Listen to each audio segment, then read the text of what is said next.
Scrive Marx.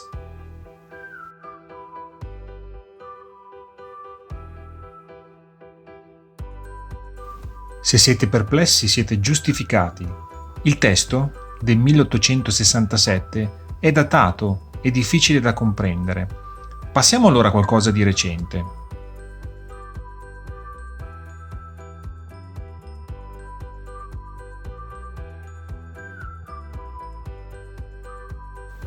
Se questa affermazione vi ha fatto uscire sangue dal naso, non preoccupatevi.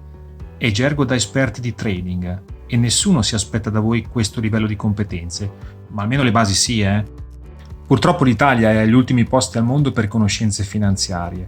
Così abbiamo ritenuto utile preparare una breve guida ai concetti fondamentali di economia e finanza, in modalità ben poco accademica, ma molto pratica. Cominciamo! Dimenticate le sale contrattazioni frenetiche del film Una poltrona per due. Oggi gli scambi si svolgono in ambienti ovattati e sono regolati dai computer, ma non per questo regna calma olimpica tra gli operatori, spesso travolti dal caos tipico dei souk medio orientali più pittoreschi.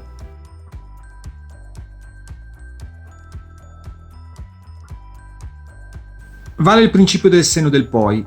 Se siete rimasti sbalorditi dai risultati di alcune società quotate molto famose, come ad esempio Apple, Amazon, Tesla, vi sarete sicuramente pentiti di non averle comprate, vero? Però se vi propongono di farlo adesso, per carità, è un azzardo, non fa per me, ma non c'è qualcosa di più sicuro?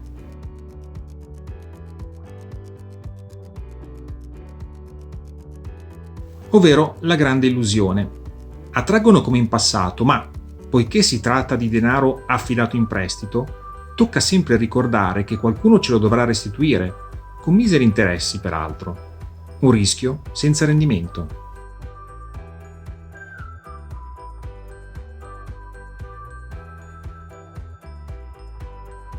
Troppo complicato? Già, al momento non esistono formule facili per investire a prova di errore.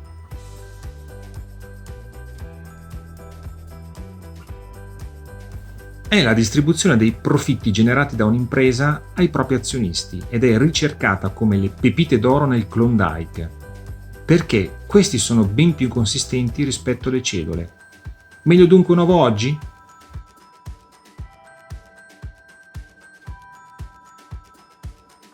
Nel Monopoly si trovano nelle carte delle probabilità. Nella vita reale rappresentano gli interessi pagati da un'obbligazione. In passato si riscuotevano in contanti, staccando dal certificato i relativi coupon. Oggi sono tutte scritture contabili digitali, non c'è più poesia.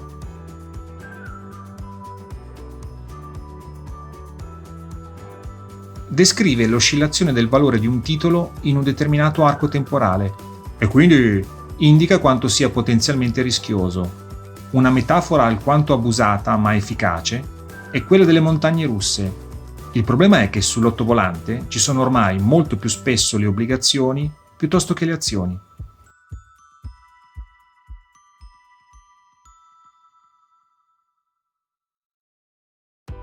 È l'incremento dei prezzi di beni e servizi nel tempo. Vi ricordate quando negli anni '80 del secolo scorso tutto costava ogni giorno di più? Allora era un'emergenza assoluta, oggi preoccupa poco, ma l'inflazione potrebbe riaccendersi. Intacca comunque il potere d'acquisto. Come ci ricordano i latini, la goccia scava la pietra, lenta ma inesorabile.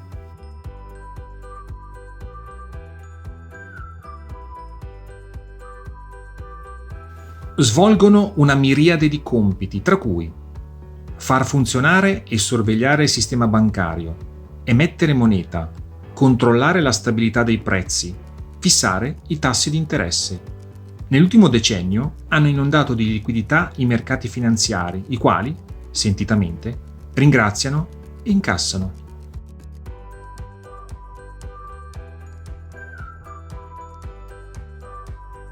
È il processo di costruzione di un portafoglio di investimento. Il gestore agisce come il cuoco in cucina, seleziona i migliori ingredienti, li miscela, provvede la giusta cottura e serve in modo accattivante i piatti in tavola. Masterchef.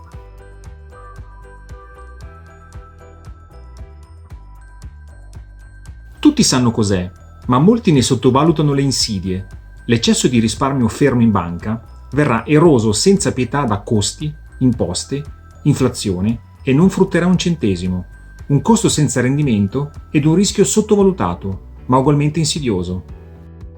Bene, giunti al termine di questo vademecum, siete pronti per prove più difficili.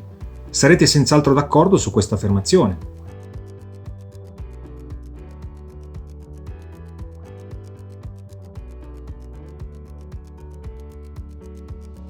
Chiarissimo, no?